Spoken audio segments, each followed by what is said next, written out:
On this episode of Obscured Reality, join your hosts, Mark and Mike, as they take a journey through the skies of the world to take a deeper look into the magical world of unicorns. Are they real? Have they ever been real? Have they always been magical? Join us and find out some little-known information about these magical creatures. Sit down, sit back, relax, and join us on our journey through Obscured Reality.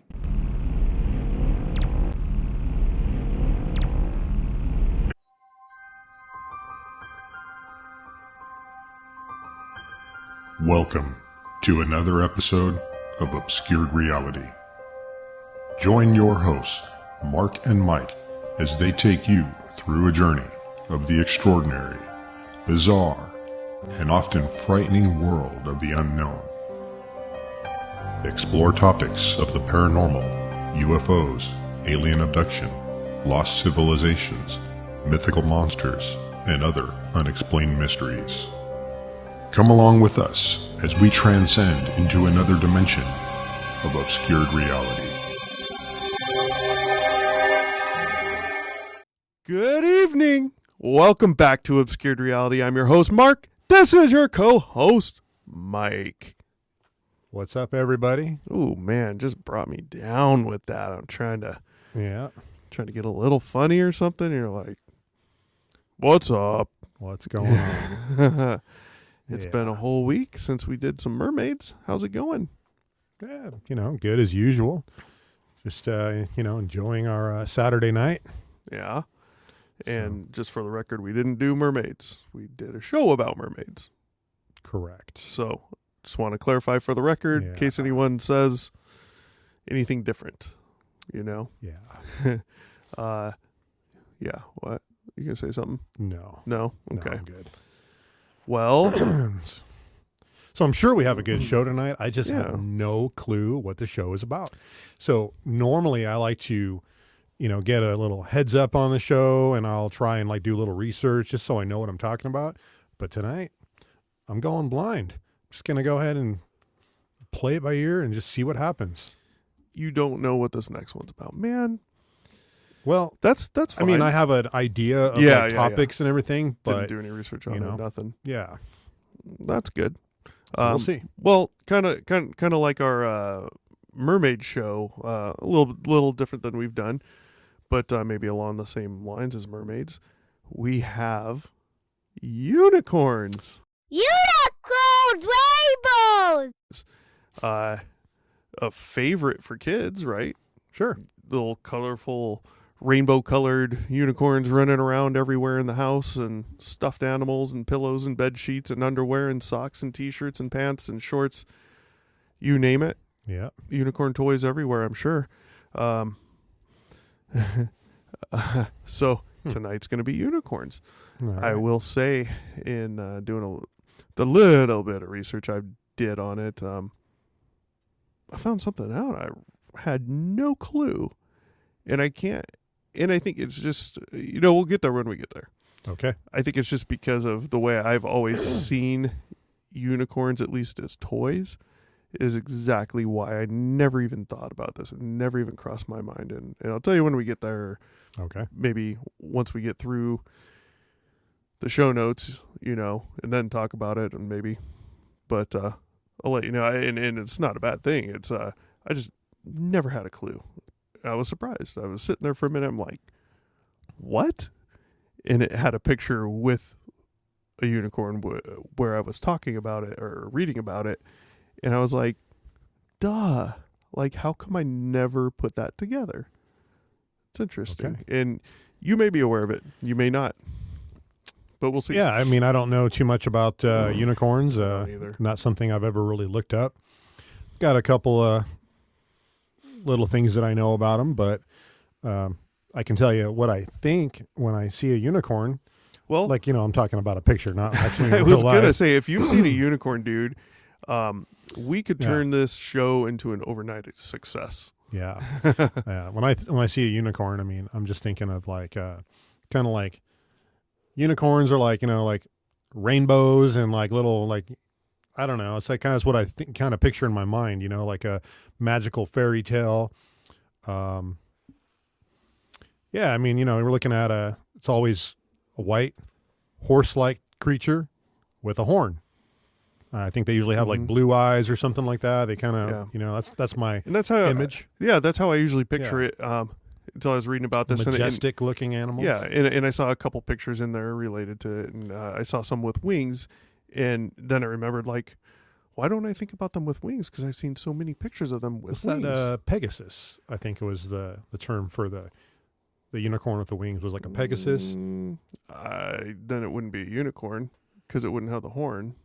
I don't know. I don't think it had a horn. Because I know, like, didn't one of the movie topics, I mean, not movie topics, I mean, one of the movie, I don't know if it was like what company, it wasn't like Universal or something like that, but they had like a white horse with big No cussing, Mike. wings. Pegasus does not have the horn. Okay, but it does have the wings though, right? Oh, yeah. Okay, Yeah, is it like a horse with wings?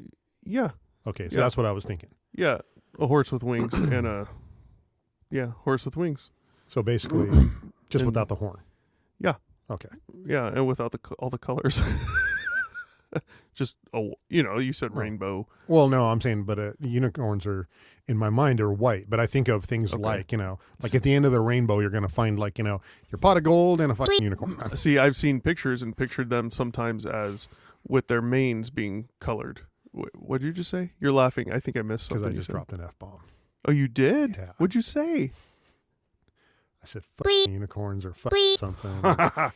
Might as Well, just, don't keep saying I know. because now it's going to Instead be of like bleeping bleep, it, bleep, bleep. no, instead of bleeping it, just cut it out. No, That'd be easier. no.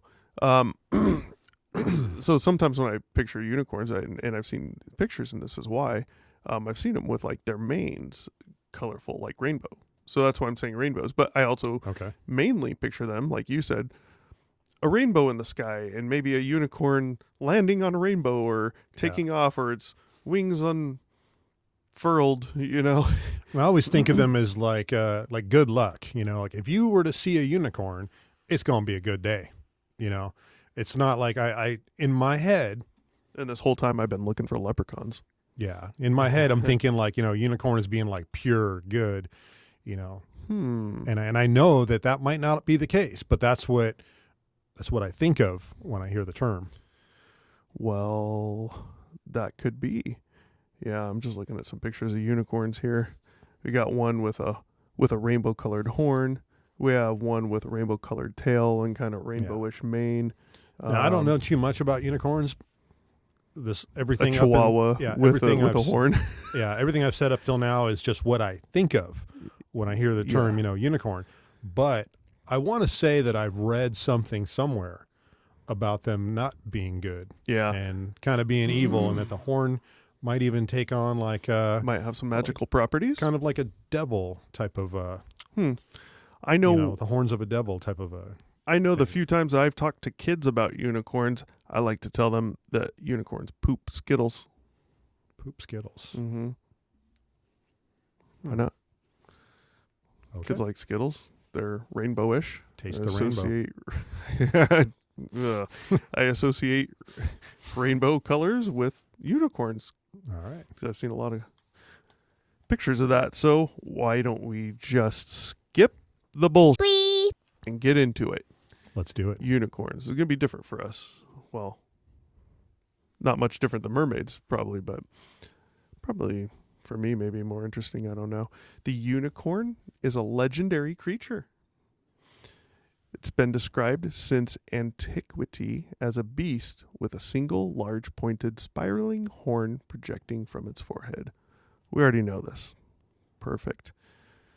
European literature and art. The unicorn has, for the last 1,000 years or so, been depicted as a white horse-like or goat-like animal with a long, straight horn with spiraling grooves, cloven hooves, and sometimes a goat's beard. I never knew that about the goat. I've never known that to be associated with a unicorn. No, I've never seen that either. But is what it is. And I've never heard of the term with a unicorn with a beard. I never seen that before. Depicted in any pictures I've seen, but I think that has to do, well, a goat's beard. I think that has to do with the goat-like version of the unicorn, not the horse-like. But who knows? In the Middle Ages and Renaissance, it was commonly described as an extremely wild woodland creature, a symbol of purity and grace, which could be captured only by a virgin.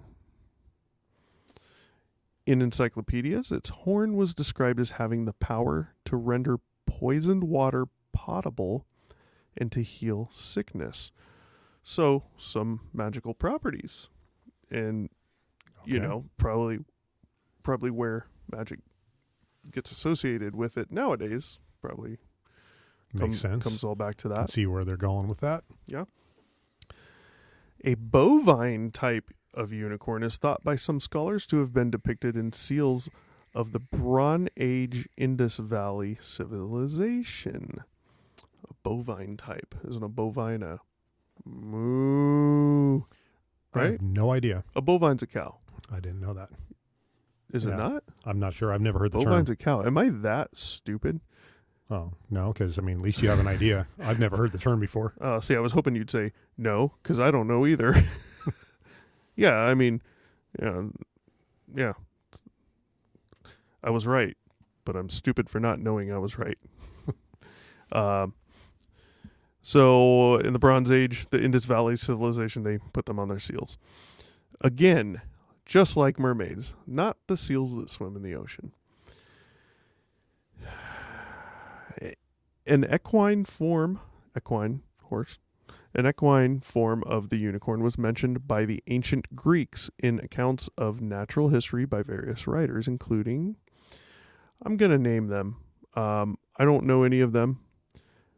However, we'll get to him in a minute. So, in accounts of natural history by different writers, including, forgive me on my pronunciations. I'm very good with English. I'm very good with putting letters together into words, including words I've never seen before. But these names, damn it, Yeah, I feel you. they're going to get me every time. Ctesias or Ctesias. It starts with a C, a CT. Okay. Not sure on the pronunciation. I would assume it's a silent C. I'm thinking. Strabo. Now, let me elaborate on this one, on the spelling. Alien. That's AELIAN. So not alien up there. And Cosmos Indicopleustis. Yeah, I don't envy you at all for having to say those words right now. Yeah, well, Yeah. there's one other one, and I saved him till the end, or her, I don't know. Must be saving the best for last. Well, what comes to mind when I say Pliny the Elder? I don't know. Like a troll or a wizard or my- some I know you guys out there know. Pliny the Elder's a beer. I've never heard of it. Dude, I've never drank Well, it, but you need to get around. I don't drink beer, so True. I hate beer. Yeah, Pliny the Elder. Now, in here, it's Pliny the Younger is one of the writers. However, I did see Pliny the Elder's name in the articles I was reading as well regarding unicorns. So he or she's in there somewhere as well. I'm curious. I'm going to have to look up Pliny the Elder at some point soon, because I've always known it as a beer. I never knew where they got their name, and now I barely have an idea because I still don't know what Pliny the Younger or Elder is. But my guess is you're probably along the right lines with what you said, but we'll see. That's what comes to mind. I mean, it kind of sounds like one of those Yeah. something you would see in like Lord of the Rings Yeah. or something. We'll what see it another sounds day. The Bible also describes an animal, the Reem or Reem. It's RE''EM. So REEM with an apostrophe in the middle, which some translations render as unicorn. So we're so far in the little story here, we're going from European literature and art, into the Middle Ages and the Renaissance, and now we're moving into religion, the Bible, right? It's actually mentioned in the Bible, Okay. which I find interesting. A creature with a single horn, conventionally called a unicorn, is the most common image on the soapstone stamp seals of the Bronze Age Indus Valley civilization. Indus Valley civilization is also known as IVC. From the centuries around 2000 BC. So a long time ago. What is that, 4,000 years ago? Yeah. Ish. Mm-hmm. So same as mermaids. You asked the question in the very beginning of mermaids, when did they start? When was it around? And I said, we'll get into it. Yeah, timeline is And- important because then yeah. it kind of lets me know Yes. the thinking of, Mm-hmm. what type of technology did they have at that time, and what was, Yeah, well, I mean, I'm already seeing a correlation yeah, in time frames on unicorns versus compared to mermaids. You're looking around the same time frames, like, I mean, not.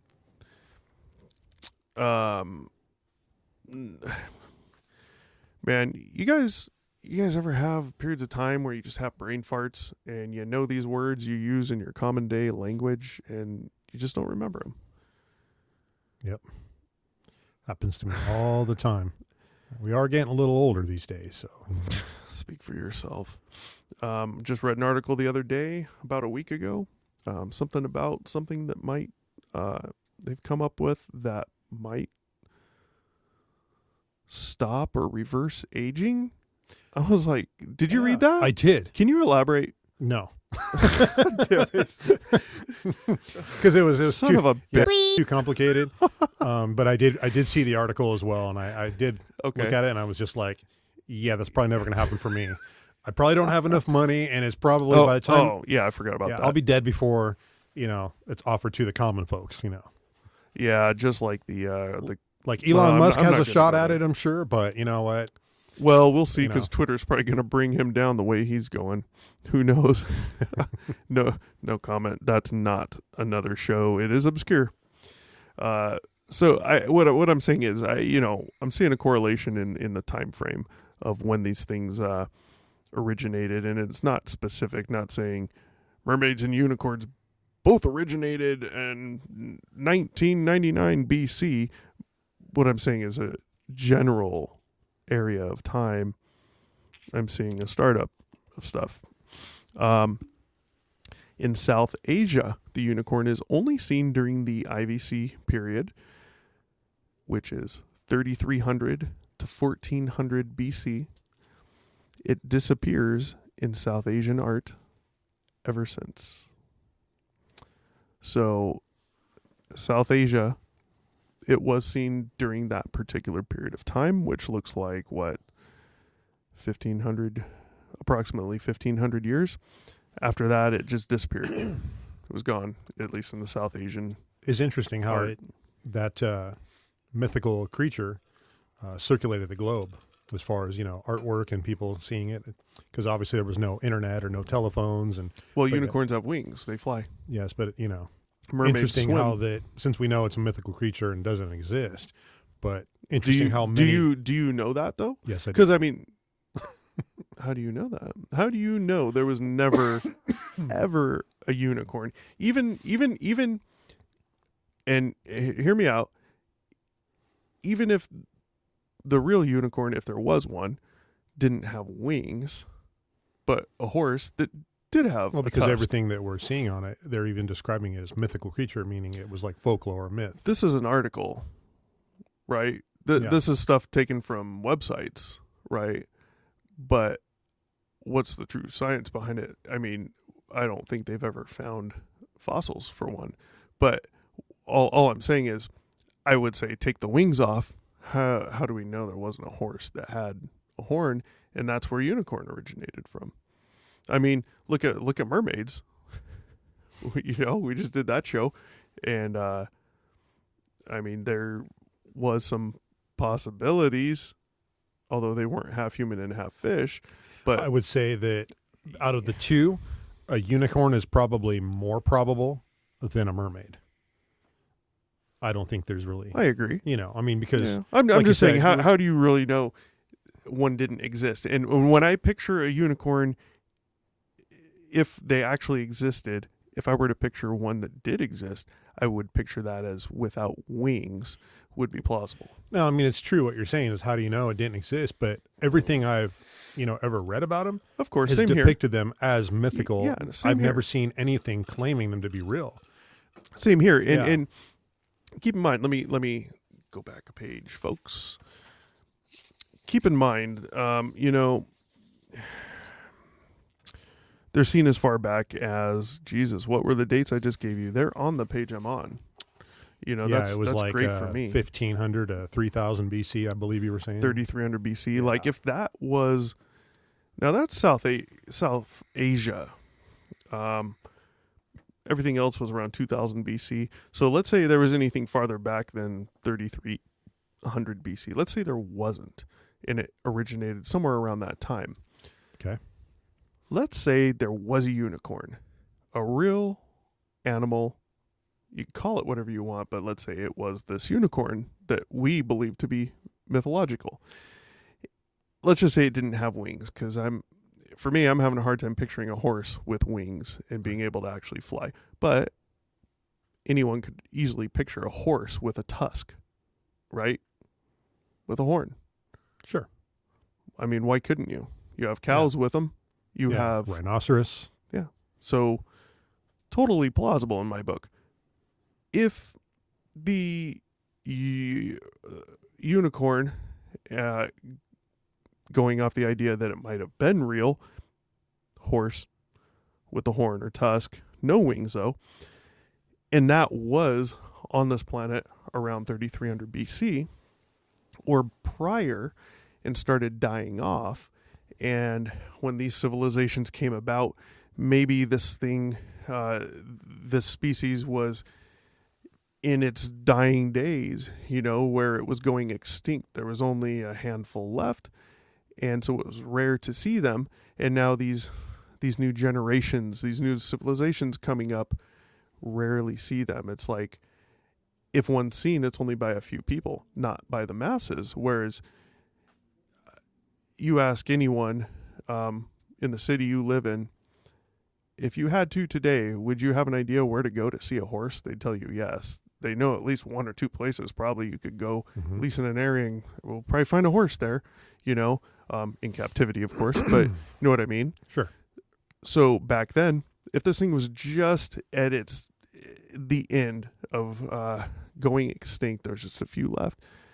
In around 3300 BC in South Asia, only a couple people saw it. They might not know what the hell it is. And then even if they did know, people are thinking, well, I don't know. Is it really real? We've never seen them.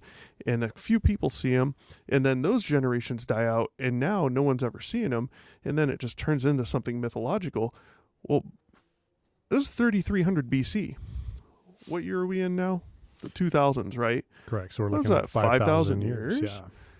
I could easily turn mythological in a matter of 1,000 years, probably in a matter of 100 to 500 years. It's extinct now, and their record keeping back then isn't what ours is today. Assuming we don't get nuked by Russia, all of our records are still going to be here in some way, shape, or form for the next 1,000 years, assuming there's no catastrophe. So we'll know that certain animals that are going extinct now, that have gone extinct, that will go extinct, are or were real, not myths, right? So I'm just saying it could have been real. Has anybody, is there any websites, I don't know if you even looked, I didn't look. Did anybody claim it to be real, or was it just, they're just telling like the folklore of a mythical creature that, Yeah, I didn't I look. always thought they were like, like it was well known that it was just a made up creature and it was just kind of like story time. It and is. It is well known, but I think if it was, if there was any truth to it, if they had found that, it would have been in the article I was reading. So let's move on here. Let's see. Okay. unicorns are not found in Greek mythology, but rather in the accounts of natural history. For Greek writers of natural history were convinced of the reality of unicorns. So this is where we start seeing the conviction of people really believing that these are or were real at that time. The earliest description is from Ctesias, who, have we heard his name before? Did I mention that in Mermaids, or was that earlier in this? I don't think I've heard that name. It was. Is that the one that started with a C? Yeah. Okay.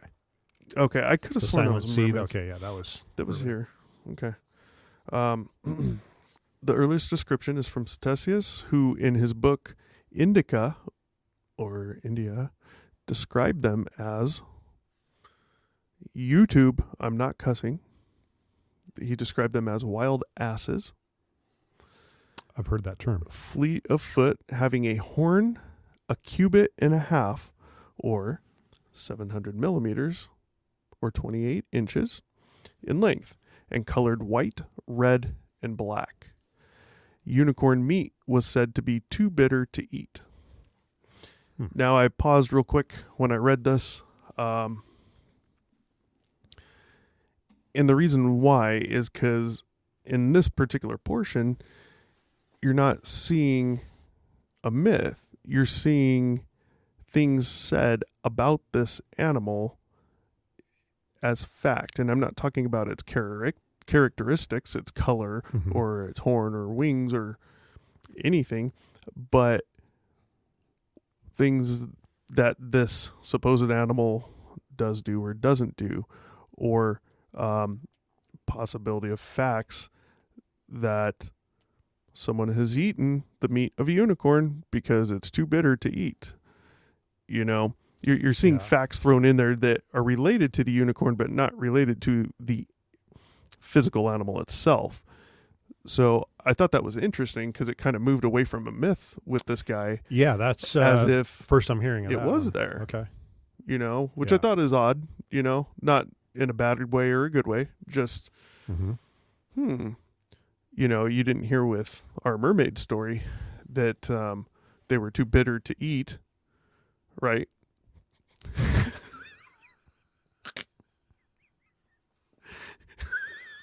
We're going to take an intermission.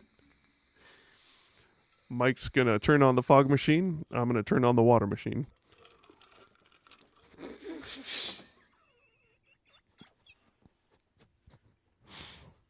Sorry, guys. This is what you get.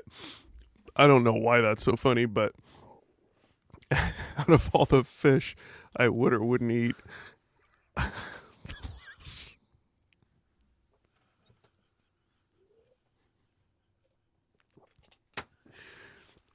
last one would be a mermaid. It's a good thing Brad's not here. We'll see. Maybe we'll cut some of this out. I think you probably should. If we ever get an audience, that'll probably lose some of it right there. Yeah. Like, these guys are a fucking joke. What a... So... Okay.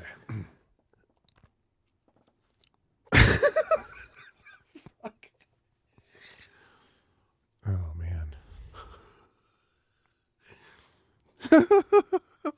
Me, dude. Between eating mermaids and wild asses.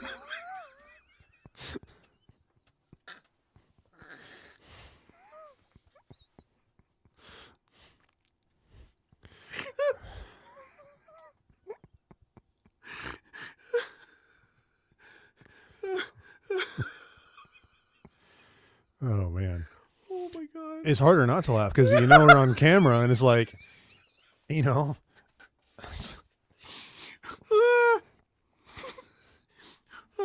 Might have to leave it in, but just mute the audio and put some intermission music over it. Oh, it might be easier too. Sorry, guys, my eyes are watery because I had to take a quick separation from the show for a moment to have a laugh. Uncontrollable, unstoppable laugh. What were we saying? We were talking about eating mermaids or unicorns. Unicorns were said to be too bitter to eat. Too bitter. Which is a fact about something that would make you think people actually saw them and try to eat them. That's what it sounds like. I don't know. Weird. I wonder how you catch a unicorn. I mean, do they have any special powers, right? So, it's like, I wonder if they'd be harder to catch than a horse. Did they run any faster? I mean, assuming they didn't fly. Assuming they didn't fly, because we were talking about, like, if there was a real version of it, it probably wouldn't fly.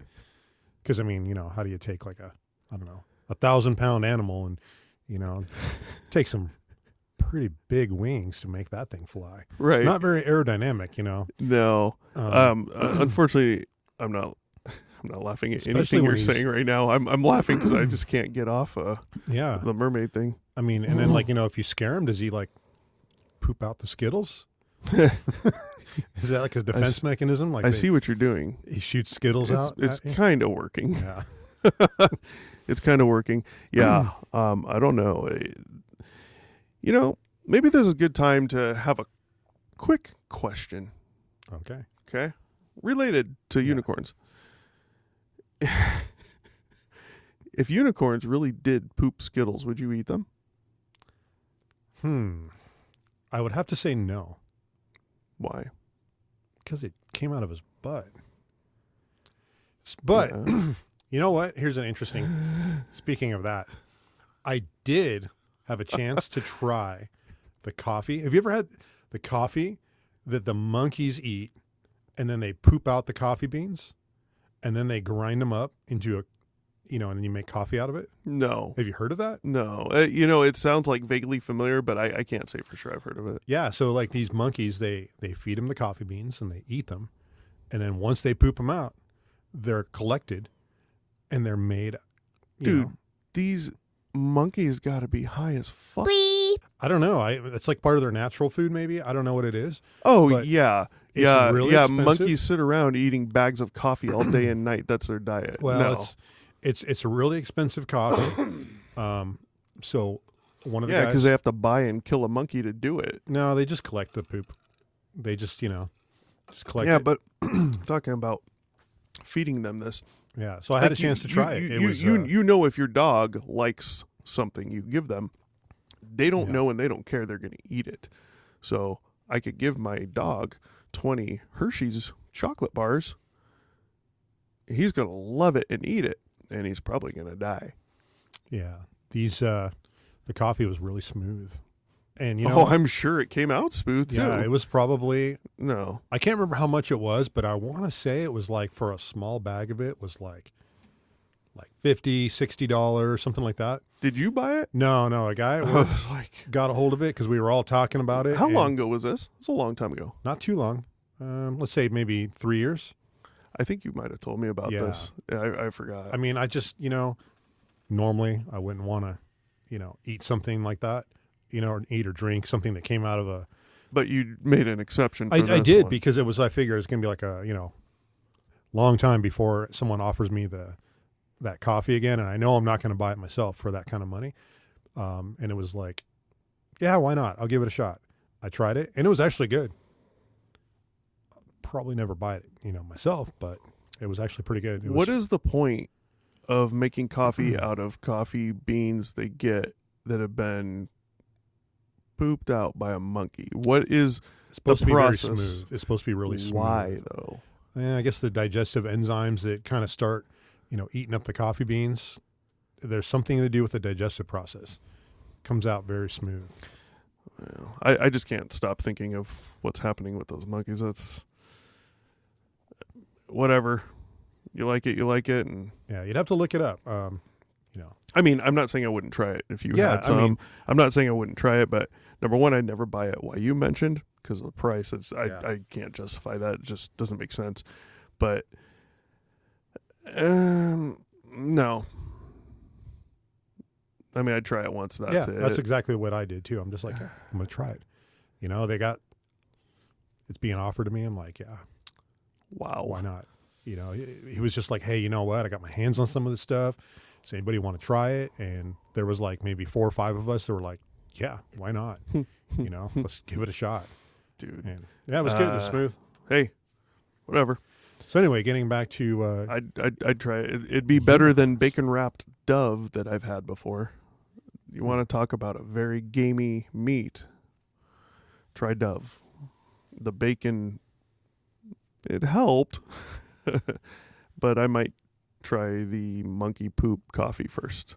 And they should call it monkey poop coffee. Yeah, I'm sure there's a term for it, and I don't know what it's called. Sure. I'd have to look it up, but well, interesting. I don't even. Oh, yeah, I know exactly where we left off. Yeah, eating the Skittles. No, that a unicorn pooped.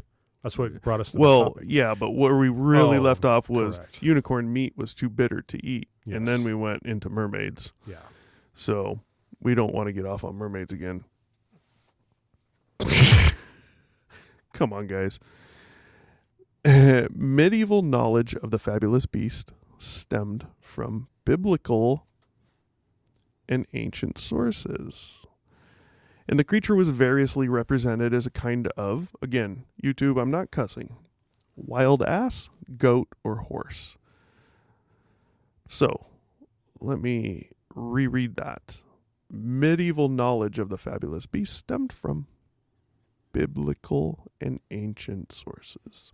So again, religion coming into play a lot, you know. I don't know that did so much in mermaids. I think there was a little bit. But, you know, kind of like the Mermaid Show, you're seeing a transition, you know. You're not seeing... I mean, you might be seeing this as a mythological creature the entire time, but the way the whole timeline is forming, you are seeing changes.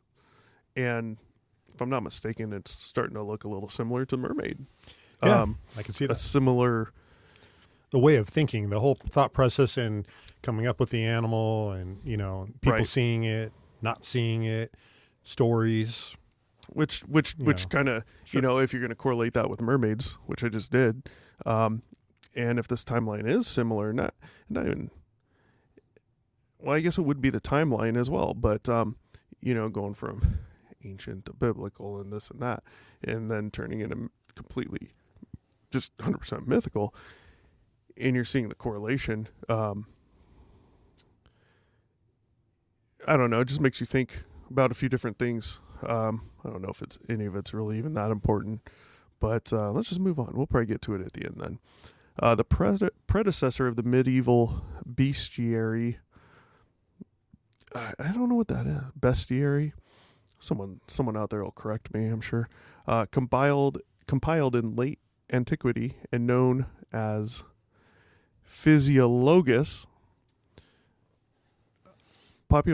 popularized an elaborate allegory in which a unicorn, trapped by a maiden, representing the Virgin Mary, stood for the incarnation. As soon as the unicorn sees her, it lays its head on her lap and falls asleep. This became a basic emblematic tag that underlies medieval notions of the unicorn, justifying its appearance in both secular and religious art. The unicorn is often shown hunted, raising parallels both with vulnerable virgins and sometimes the Passion of the Christ. The myths refer to a beast with one horn that can only be tamed by a virgin. Subsequently, some writers translated this into an allegory for Christ's relationship with the Virgin Mary. So again, we're kind of going deeper into religion with unicorns here. Yeah. Which I never knew. And this wasn't the part that I was telling you earlier that I didn't know and I found out and I was like, whoa, that's interesting. Like I just never knew that and it was right in front of my face. This Right. isn't it. But I just want to show that this seems to embed itself deeper into religion, you know. By the beginning of the 21st century, unicorns became a... Let me just stop you right there. I didn't realize we were there. I thought it was lower. This is where now I never knew this. And the entire time it was sitting right in front of my face. Yeah, I don't know that it's that big of a deal. And maybe you knew this. Or, you know, we're going to find out. Yeah. But like I said, it's really not a big deal. I just had no clue, and it was staring me in the face the whole time. I was like, oh, how come I never put that together? So, by the beginning of the 21st century, so we're looking around when? I'm going to take a drink of water. When's the beginning of the 21st century, Mike? Is that like the year? Because it always confused me because when they say 21st century, they're talking about what, like 1900? Well, let's find out exactly. I've heard the term a million times. January 1st, 2001. Okay. That makes sense because you said 21st. Because I remember, because what was that? Remember I think it was Fox, and used to go 20th Century Fox, and it was because it was in the 1900s. That's what I always picture it as, so I never looked into it. Like, it's always like plus one. Which I never knew. Yeah, I'm like, 21st century, what is that? Because I remember hearing that for, 21st century for the longest time, and I'm like, well, it's like the year 2000. What do they mean by the 21st century? Because I'm correlating numbers in my head, 21st century, and I'm like, wait, we're in the year 2000. What does 21st mean? To me, it should sound like it should be 2100, but it's like it's off. Yeah. Okay. So, by the beginning of the 21st century, unicorns became a queer icon, second only to the rainbow flag, symbolizing queerness. The rainbow flag, created by American artist Gilbert Baker in 1978 as a joyous symbol of the diversity of the queer community, became prominent during the gay rights protests of the 1970s and 80s. Unicorns, which were intrinsically linked to rainbows since the Victorian era, became a symbol for the queer community. I never knew that. Yeah, I can't say that I knew that, but I want to say that I've at least seen some of the symbolism, together with that. Oh, I have too. I think so. That's why I'm saying, I can't believe it never even crossed my mind. I don't know why it would have, I guess, but, you're always seeing rainbow colors associated with unicorn.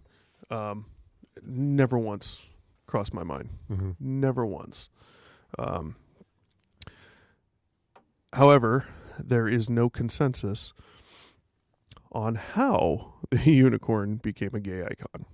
So apparently they don't know why. If you associate it with the rainbow, and I know that the rainbow has been a symbolization for that for a while now, and so I can see how they could put the two together, and maybe, I don't know. I can kind of connect the dots on that. Yeah, since clearly it's stated, rainbows were, well, let me just go back to make sure I don't misquote this. Clearly stated, unicorns were intrinsically linked to rainbows since the Victorian era. Okay. So they're saying prior to the being a symbol for the queer community. So if rainbows were associated with unicorns way back then, we know, I believe, in the queer community, there's an association with colors, rainbows. Then I could see how the unicorn could pop in there at some point, like you said. So I don't speak Chinese, and I don't speak Chinese. It's translated into English. The Qilin, Qilin, it's Chinese. A creature in Chinese mythology is sometimes called the Chinese unicorn, and some ancient accounts describe a single horn as its defining feature. However, it's more accurately described as a hybrid animal that looks less unicorn than chimera, with the body of a deer, the head of a lion, green scales, and a long forwardly curved horn. Well, isn't that amazing? A Chinese unicorn that doesn't look like the popular unicorn at all. I don't see the relation. They're just saying they had their own. But point is, unicorn makes its rounds. Apparently, it gets around. Yeah. The Japanese version, the Kirin. Ooh, I wonder if that's like the beer. Is it Kirin Ichiban? Is a Japanese beer? Okay. I remember that one. I wonder if think that I've had means, I don't know.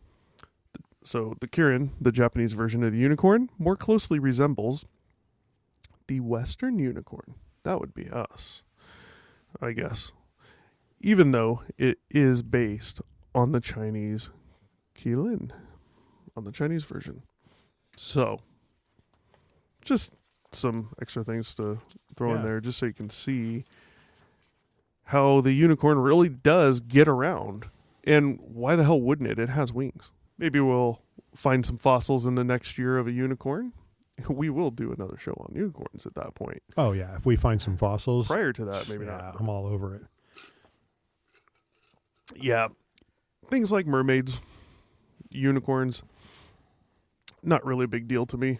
Not as much care in my head for them, but still interesting when you talk about it and, try and look into it a little bit from the aspect of how the hell did this come about and why are people so into them?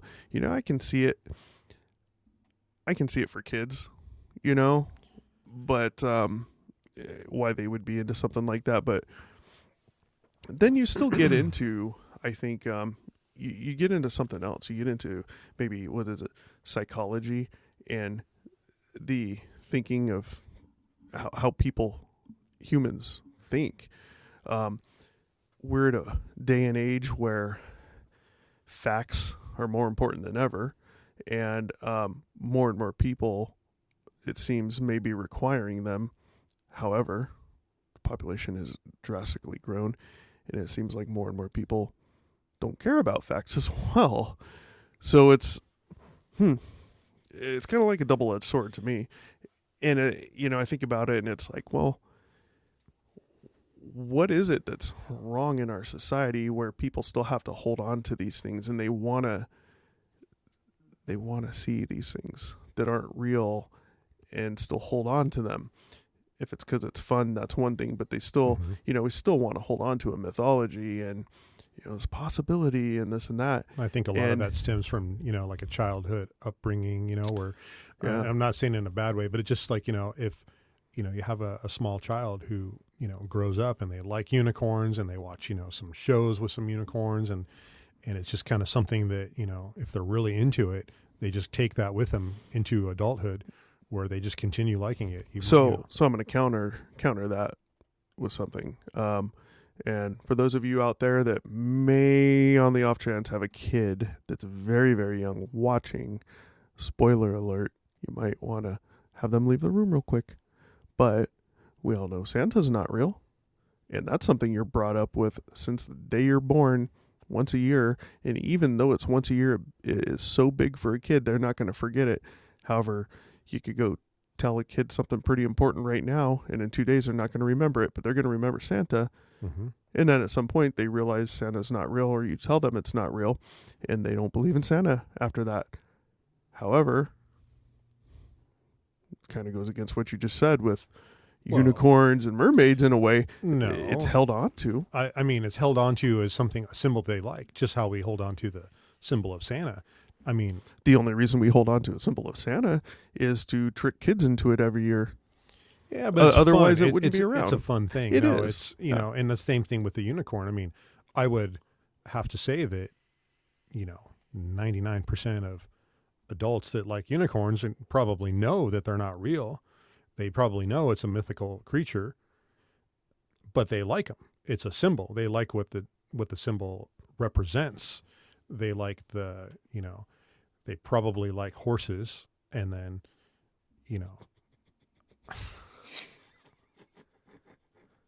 I have no idea what's so funny. But I mean, it's a symbol. It's no more than saying, God, what's another mythical creature that, maybe Loch Ness Monster? No, because the Loch Ness, I mean, it is a mythical creature, but it has nothing on a unicorn as far as what it symbolizes. But it's another mythical creature. Yeah, but it has nothing to do with the topic of a unicorn. That's closer to like a Bigfoot or something like that. A unicorn represents magical powers, good, it's just completely different. Right. It's a symbol. I get it. And I mean, I'm just saying that I'm not saying that, adults running around that, maybe have a unicorn sticker on the back of their car, or they like to draw pictures of unicorns. I don't believe for a second they think that they're real. Right. I get you. But they like what it symbolizes. They like the animal. They like the story behind it. It represents, I think to most people, it represents, a pure and good, it symbolizes it. It's just more of a symbol. Yeah. You just said something I think might be important, and maybe it's not. Probably a different show, but you just pointed out a difference between mythical creatures like a unicorn or a mermaid versus something like a Bigfoot or a Loch Ness monster. In that, and it's never crossed my mind before, probably because I don't think about mermaids and unicorns, Yeah. But isn't this interesting? You have all these creatures which you have no proof of, right? So for all intents and purposes, I'm going to say, just for argument's sake and purposes of this discussion right now, that Bigfoots, Sasquatches, Yetis, Loch Ness Monster, and the like are not real. Okay?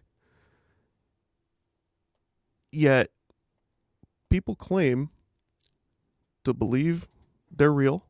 People claim to have seen them. However, unicorns and mermaids, when's the last time you've heard a story of people claiming that they are currently real and that they have currently within the last 1 to 50 years seen them? Right. You don't hear it. That's pretty interesting. Yeah. There's a separation there where we're going to take these ones and might really like them, but we know they're not real. Then you're going to take these ones, whether you like them or not, pretty sure they're real. And well, I think of not. like, when you're talking about like a Bigfoot, most of the time it's described as something that might possibly be real and that we haven't found yet. And it's, it's more of a species of animal that we're looking for. Mm-hmm. But when you're talking about something like a mermaid or a unicorn, it's not just an animal we're looking at now. We're not talking about just an animal, but it's what that animal represents. It's symbolic. It's, fairy tales, it's magical. Right. And it's like, and it's that symbolization is what people are holding on to. It's what the animal represents. It's not just of, So, if it was just a horse with a horn on it, it would just be like, okay, it's just an animal. Maybe they were real, maybe they weren't, but people have attached symbolic meaning behind it. So it makes me wonder. And that's why people like them. Yeah, I wonder if we're going to see around this current point in our lives, or in the very, very, very near future, if we're going to see a morphing of the thought pattern into what Bigfoot is or is not. And what I mean by that, and you're aware of this, we've talked about it, I think once on the show, but briefly, but we've talked about it before, in that probably in the last maybe 5 to 10 years, there's been more discussion, maybe more conversing between the Bigfoot community, the UFO community, which would include, for this topic, aliens as well. And that there's a thinking now that there's a possibility that the two may be related, UFOs and aliens and Bigfoot, because when you take these groups, you take, say, a UFO group that looks at and actually studies UFOs, and they start looking into Bigfoot, or vice versa, they've started to realize that they have been seeing a big correlation in that around a very, very, very close time frame of a Bigfoot sighting, a lot of times there's UFO sightings. And it may not be in the direct immediate area within a mile square radius of the Bigfoot sighting, but within 5 miles, 20 miles, or 50 miles. But it's there on a lot of sightings of Bigfoot. So it makes you wonder, let's just say Bigfoots are not real. Let's say aliens and UFOs aren't real. It's all human tech, right? Makes me wonder if we're going through a morphing period right now with that. And if in 500 years from now, there's going to be two possibly humans sitting around doing their own podcast and talking about this and saying the same exact thing we're saying, but about Bigfoots. And it could be. I mean, know, like if they start attaching, symbolic tales with Bigfoot, like where, he saves people, there's like people getting lost in the mountains and getting, attacked by a bear, and a Bigfoot comes out of nowhere and starts saving the day. And you start hearing all these tales of, these Bigfoots basically saving people, helping hikers. I don't know. You start, getting these different stories and then giving them magical powers of, interdimensional beings. And, so the more you start attaching with the story, I think they start to take on a whole new meaning. And so now you're looking at an animal that represents strength. It represents, savior, represents, future technology, even if you're looking at interdimensional being, a technology we don't have. Right. Once you start attaching these different symbols with them, I think the animal could take on a new meaning and more like a magical property of like a unicorn, leprechaun, something like that, Yeah. Yeah. Makes you wonder. But as it stands right now, I think we're in today's society, we're still looking at Bigfoot as, is it a real, animal that we just haven't discovered yet? Is it just a well, we are, ape? but there's a Right. transition. They are questioning now and looking at that as, and trying to, put the data together with UFO sightings, because they're seeing that a huge chunk of UFO sightings have happened around Bigfoot sightings. Yeah. So that may create a whole mishmash of things, who knows, but I think that's interesting. We may be going through a transition on that topic. Very possible. But okay. Any last thoughts on unicorns before we wrap up this episode? Nope. That's it for me. That's it. Okay. Well, that's our current episode on unicorns. Maybe we'll do one in the future. I don't know. We'll see if Brad's interested in unicorns. Maybe we'll talk about them again. Maybe we can find some other. I'll bring some Skittles next time. Oh, I'm probably tasting the rainbow. I'm probably not going to be able to stop laughing. All right. That's it. Shoot us an email, obscuredr1@gmail.com, if you have a personal story of your own, sighting, weird, paranormal, whatever. Like, share, subscribe, comment down below on the show. Tell us what you like, what you dislike. On that note, I'm out. Are you out? I'm out. Thanks for watching. Be sure to check back with us often for new episodes. Feel free to drop a comment, and don't forget to like, share, and subscribe to Obscured Reality.